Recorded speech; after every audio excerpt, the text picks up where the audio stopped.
legend himself, Gavin McInnes! Thanks, guys. Thanks, guys. All right, so how did we get here? We got here because Ann Coulter's speech was canceled. Berkeley said you can't have this speech. The Young Americans for Freedom acquiesced and said, all right, we're not doing it. And I think there was a little bit of animosity towards Ann, where they said, you pussied out. What are you, a chick? What are you, a 50-year-old woman, or however old she is? 57. 57? And I thought, if I write 10 bestsellers out of the 12 books I've written, I want to be picked up in a limousine, taken to a podium that's made of teak, do my talk, and then be whisked away on a first-class flight. That's what happens when you write that many books. But anyway, Ann was banned because she's a Nazi, because she's a racist, because she hates Mexicans, because she's a sexist. That's the world we're in right now, where Milo, a gay immigrant, is banned for being homophobic and against gays. So we're in a funny situation where the fascists are the anti-fascists, and they're shutting down women and gays and minorities and preventing them from having their say. And the beauty of the First Amendment and the beauty of America is it allows for these mistakes. It allows for these checks and balances. And what happens is you have a debate. If someone has a crazy view, you discuss it, you have a Q&A, it gets ironed out. Where should these Q&As happen? Where should this discourse happen? How about a university? Yes! That seems a logical place for ideas to get hashed out. I remember in 2005, Larry Summers, the president of Harvard, said, he posed the question, he said, is it possible that women don't have a natural predilection for STEM, math and science and chemistry? Is that maybe why they don't sign up? And people in the audience started having seizures. And he was immediately fired for posing that question at a school he was the president of. And Steven Pinker was asked, they said, do you think what he said was reasonable? Was it within the pale of legitimate discourse if presented with a modicum of rigor? That was the quote. And Steven Pinker said, wait a minute, isn't everything reasonable on a college campus if presented with a modicum of rigor? That's what separates universities from madrasas. And I think we're at the point now where universities are becoming madrasas. We've got Linda Sarsour doing a talk at CUNY. No problem with that. This is a woman who supports Sharia law. This is a law where women have half the vote of men. A husband can rape his wife. A man can beat his wife within Sharia law. She supports that. She gets a talk. We have Ahmadinejad doing a talk in Colombia. This is a guy who denies the Holocaust. He says that there's no gays in Iran, which may be true because he kills them all. He gets a talk. But Ann Coulter may not speak at this school despite the fact that everyone opposed to her has not read one sentence in any of her books. And that's a fun game with Ann, by the way. When people criticize her, you go, which sentence in which book do you have an issue with? And they never read it. And I guarantee, if you read In Trump We Trust, and you took the Carlos Slim chapter out, and you dressed it up with anarchist logos, it would become this punk rock anthem for the youth.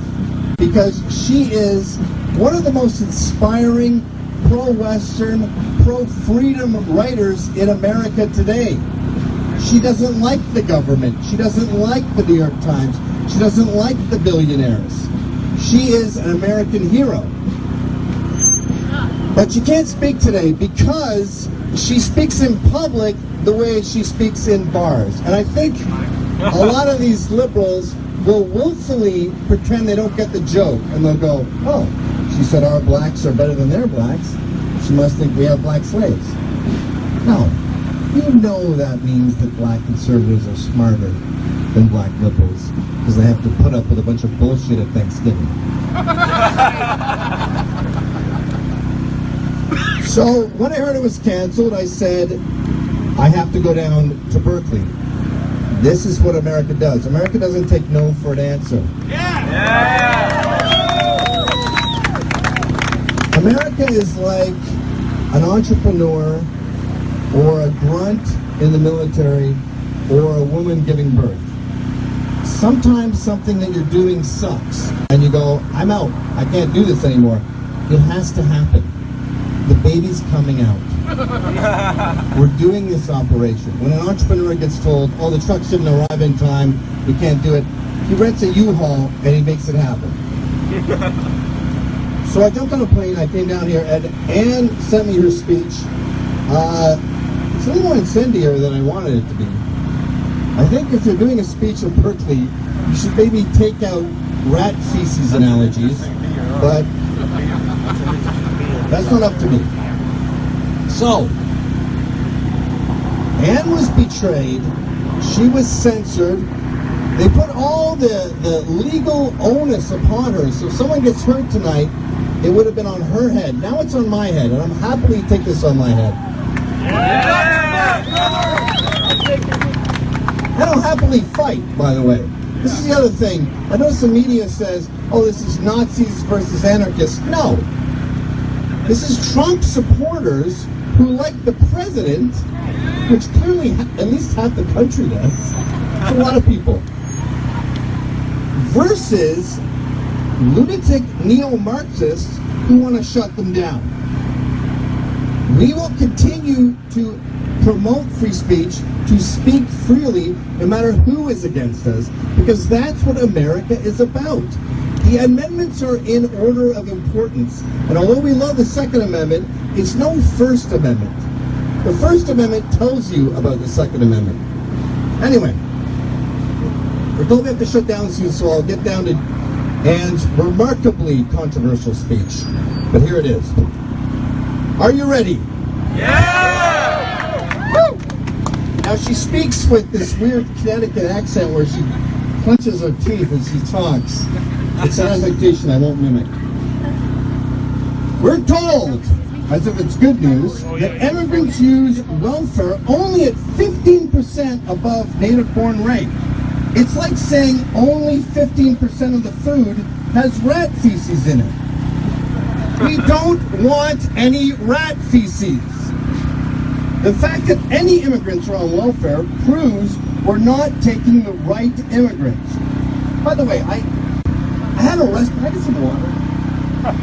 I had a restaurant for a while, and there was this Chinese woman with a bamboo pole who would come and she'd rifle through our recycling and she'd get 2 big giant bags of cans and then put them on her bamboo pole. And I couldn't help but think, how'd you get here? I came in 1999, I brought about a dozen jobs. I spent about $10,000 through visas getting a green card. And look at this Chinese lady who doesn't speak English with a bamboo pole and 30 pounds of cans, and I think, how'd you get here?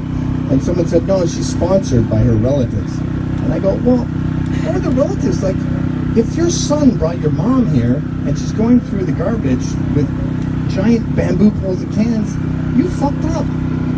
Isn't that the deal? Don't you have to take care of her? Anyway, that's my tangent. The fact that any immigrants are on welfare proves we're not taking the right immigrants. These aren't native-born citizens we're talking about. We can't take anyone we want. We can take anyone we want. No immigrants should be on welfare. Aren't immigrants who need government assistance, by definition, immigrants we don't want? We can't pay for our own poor people. And now we're going to be the welfare ward of the world? With whose money? The reason Americans are sensitive to race is because of the history of slavery and Jim Crow. 2 other great Democrat ideas. What did we do to immigrants? A lot of this too is point form, where she would go off at tangents, but she may not, because this is not her. When Trump merely proposed we stop importing people whose religion teaches them to kill us, the media called him a racist.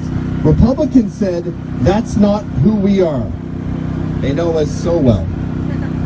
There are 7 billion people in the world. We don't have to take any of them. There's no constitutional right for the rest of the world to move here. That's right. Yeah. Since the 9/11 attack, we've admitted 2 million Muslims. We take more immigrants from Muslim countries than from Great Britain. We're accepting Muslims into this country faster than we did before 9/11. But apparently we're not allowed to have an opinion on whether that's a good idea because Khizr Khan's son died in Iraq. Khan was the snarling Muslim who took the stage at the Democratic National Convention to denounce Trump, a candidate for president, for having a position on an important issue of public policy, namely whether we should keep admitting people whose religion teaches them that we are infidels. Khan's son was one of only 14 Muslims who died fighting for America in Iraq or Afghanistan, which is also the number of U.S. soldiers who have been killed by U.S. soldiers who were Muslim. I assume she's talking about Fort Hood. But according to Khan, Trump isn't allowed to venture an opinion on an important government policy because Trump's son wasn't killed in Iraq. But if that's true, why not allow only military families to vote in presidential elections? Or any elections? Hey, where'd all the Democrats go? I don't think that's what they have in mind. If we have to honor Khan by letting in more Muslims, like the ones who killed his son in Iraq, what else do we have to do to honor this gold star dad? How about throwing gays off buildings? Do we have to honor Khan's son by putting women in burqas? Do we have to honor Khan by killing Jews? Instead of telling Trump to read the Constitution, Khan should have been waving a book of Sharia law and telling Americans to read it, since that's what we'll be living under if we keep up this mass importation of Sharia-supporting Muslims. Immigrants are showing up with a lot of needs and a lot of grievances. Why do we owe them? If you have grievances, go home and address the perpetrators. We owe you nothing. By my reckoning, they owe us.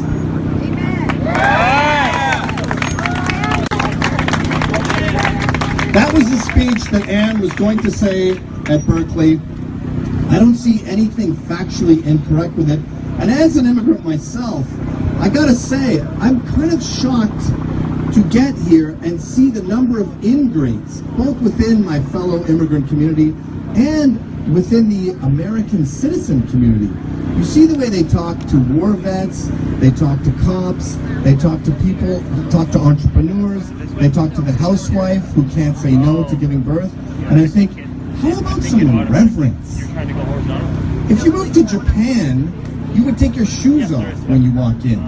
You wouldn't say, I demand the Japanese speak English. So how about American citizens, American immigrants, and American millennials be a little more thankful of this incredible country that thousands of years of evolution has brought us?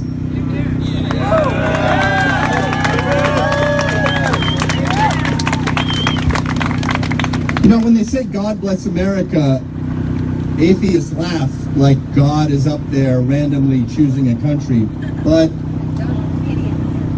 I think God has blessed America. It's the country closest to natural man, natural humankind. It's the freest country in the world. And if you're the freest country in the world, you respect humanity more than any other country in the world. And how do we know about all this? Through free speech, through talking to each other, through having open discussions, through debate, through Q&As. The only way that corruption can foster is if we let the First Amendment go to the wayside and we let these assholes, these politicians and these pundits continue their lies. We're on the side of truth. Yeah. Yes. Lies run sprints, the truth runs marathons, and we're in it for the long haul here, guys. So we are going to make these speeches happen no matter what anyone else does, because America was based on freedom, and that is why it is the greatest country in the world. We can't be stopped, guys. Let's do this again.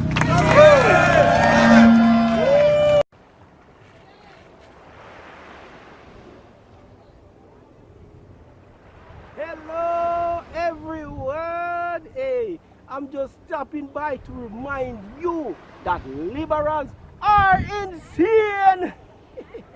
Social justice warriors are becoming more violent and triggered than ever before.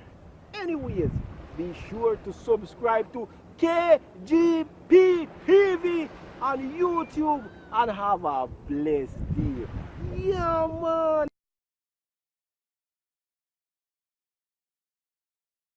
The legend himself, Gavin McInnes! Thanks, guys. Thanks, guys. All right, so how did we get here? We got here because Ann Coulter's speech was canceled. Berkeley said you can't have this speech. The Young Americans for Freedom acquiesced and said, all right, we're not doing it. And I think there was a little bit of animosity towards Ann, where they said, you pussied out. What are you, a chick? What are you, a 50-year-old woman, or however old she is? 57. 57? And I thought, if I write 10 bestsellers out of the 12 books I've written, I want to be picked up in a limousine, taken to a podium that's made of teak, do my talk, and then be whisked away. Should these Q&As happen? Where should this discourse happen? How about a university? Yes! That seems a logical place for ideas to get hashed out. I remember in 2005, Larry Summers, the president of Harvard, said, he posed the question, he said, is it possible that women don't have a natural predilection for STEM, math and science and chemistry? Is that maybe why they don't? First class flight. That's what happens when you write that many books. But anyway, Ann was banned because she's a Nazi, because she's a racist, because she hates Mexicans, because she's a sexist. That's the world we're in right now, where Milo, a gay immigrant, is banned for being homophobic and against gays. So we're in a funny situation where the fascists are the anti-fascists, and they're shutting down women and gays and minorities and preventing them from having their say. And the beauty of the First Amendment and the beauty of America is it allows for these mistakes. It allows for these checks and balances. And what happens is you have a debate. If someone has a crazy view, you discuss it, you have a Q&A, it gets ironed out. Where